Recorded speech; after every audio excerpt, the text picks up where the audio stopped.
Hi అండి, welcome to my channel. ఈరోజు వీడియోలో క్యాబేజ్ ఎగ్ ఫ్రైని ఎలా చేసుకోవాలో చూపించబోతున్నాను.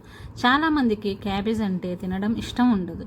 అది కొద్దిగా స్మెల్ వస్తుందని దానిని తినడానికి ఇష్టపడరు. ఇలా చేసి చూడండి, డెఫినెట్గా తింటారు.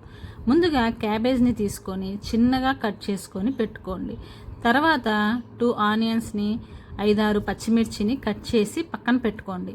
ఆ తర్వాత స్టవ్ మీద కడాయి పెట్టి 4 టేబుల్ స్పూన్ ఆయిల్ వేసి అది హీట్ అయ్యాక ఆవాలు జీలకర్ర వేసి తర్వాత కరివేపాకు కట్ చేసుకున్న ఆనియన్స్ పచ్చిమిర్చి వేసి 1 నిమిషం పాటు ఫ్రై చేయండి.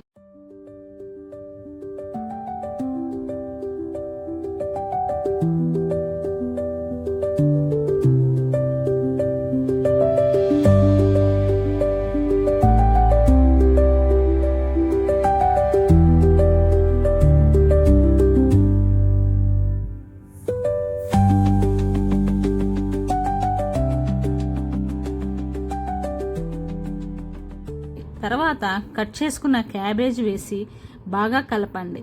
తర్వాత 1/2 స్పూన్ పసుపు వేసి కలుపుకోండి. ఆ తర్వాత 1/2 స్పూన్ ఉప్పు వేసి బాగా కలిపి మూత పెట్టి 5 నిమిషాలు ఉంచండి. క్యాబేజ్ కుక్ అవ్వడానికి ఎక్కువ టైం పట్టదు.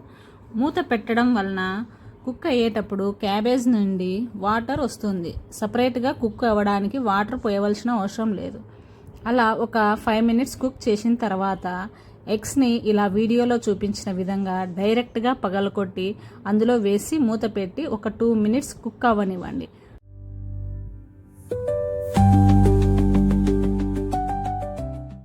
మినిట్స్ తర్వాత ఎగ్స్ని ఇంకొక సైడ్ తిప్పి మూత పెట్టి మళ్ళీ 2 మినిట్స్ కుక్ అవ్వనివ్వండి. అంతే, టేస్టీ అయిన క్యాబేజ్ ఫ్రై రెడీ. ఈ వీడియో మీకు నచ్చినట్లయితే లైక్ చేసి సబ్స్క్రైబ్ చేసుకోండి. Thank you for watching this video.